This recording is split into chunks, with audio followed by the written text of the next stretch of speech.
Hi, I'm Jason Fleury, and I'm going to show you today how to set up a new FSA ID so that you can access the financial aid system.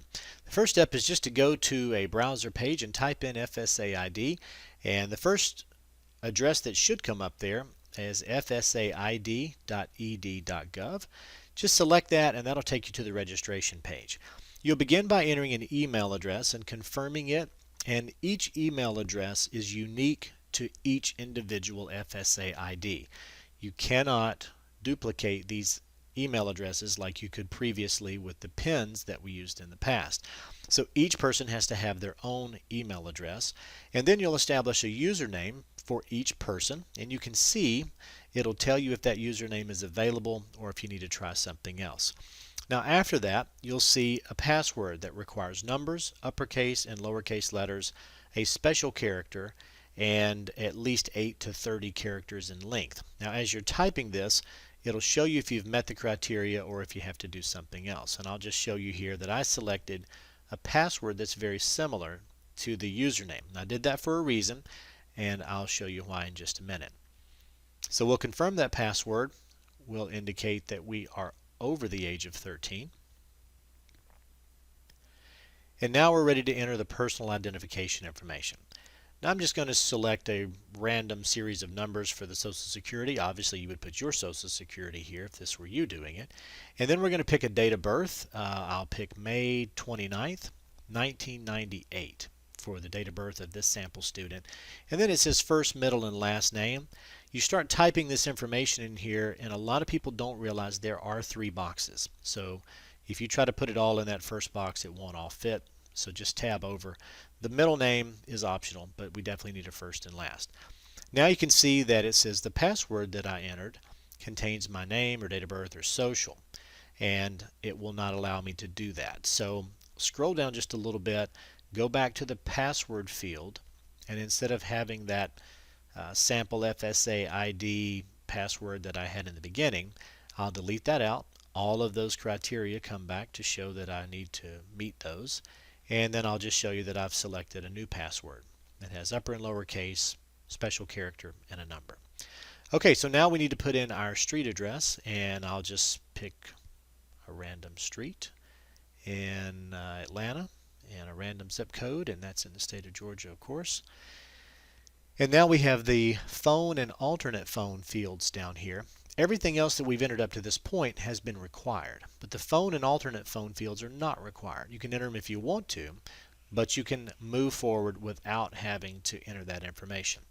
One thing we didn't do here, and that's one of the good things about this system, is I did not confirm the new password. So if there's something like this that you've made a mistake on, it'll stop you before you move forward, and that just keeps you from getting a lot of frustrating emails down the road. So now we have challenge questions and answers. And there's just this drop down list of some random questions here, so you can pick whichever one you want.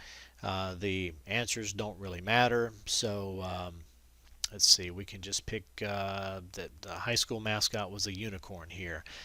Don't know that anybody has a mascot, a unicorn for a mascot, but we will for purposes of this here. And then in the drop down list here, you can see that it didn't allow me to answer that same question twice, so it asked me for a different one. And we'll just put in another random answer to a random question. And now in the question number 3, it says create your own question here. So in this case, we just need to type in something that you'll be able to remember. And we'll pick, let's say, the Braves as our favorite team. And you can see that here. And then for challenge question number 4, it's almost lunchtime here, so let's say, what is your favorite food? And everything else was random. We're going to keep this one real and call it barbecue. Okay, so now we have 4 questions, 4 answers, and it asks for a significant date in your life. Now, I chose the random date of birth for this student as May 29th, 1998. And you can see that I've entered that here as the significant date. So as I move forward, it says, wait a minute, the answer to your significant date question cannot be your date of birth. And conveniently, they erased all of the answers that I had to my previous security questions. So I have to enter the unicorn back in and the orange car. Go Braves. And finish it with a little barbecue. Now here we'll put in a legitimate date. Let's just pick 9/11. So we'll type that in here and you can see that. It can be anything as long as it's not the date of birth. And now we're ready to continue. So this is where you review everything. We're getting ready to submit it all, make it official. We've got the username and password. We've got a date of birth. We've got a mailing address. Still no phone information. We speak English, and there's some security questions and answers. There's a significant date. And the terms and conditions here basically say you won't use this for any dishonest or malicious purposes. And if you don't click that box, you won't use it at all. And now we continue. So now we want to verify the email address. And you'll see there's this little field down here for a secure code. Well, the email address that you use when establishing the FSA ID just received an email, and it says, here is your FSA ID email validation. And there's that 6-digit code that you're going to need right there in that email. So just copy that and then jump back over to the FSA ID page and paste it right there. And then continue, and congratulations, your FSA ID has been created. You have successfully created this FSA ID, which will basically serve as your identity throughout the financial aid process.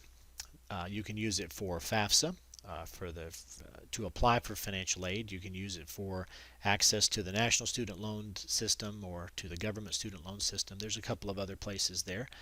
And basically this is going to be your user ID and password to access anything related to financial aid. There is a CSS profile that is separate from this and use College Board's login information, but for federal aid, this is what's going to be your access point.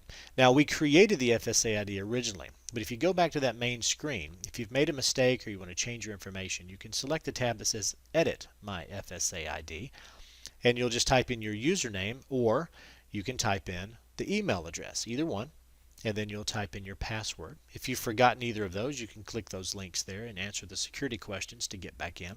Now that'll take you to a profile summary page, and you can go down to the bottom and you can see what your status is. Now you'll remember that I used a random social security number, so you can see here that it says it's pending.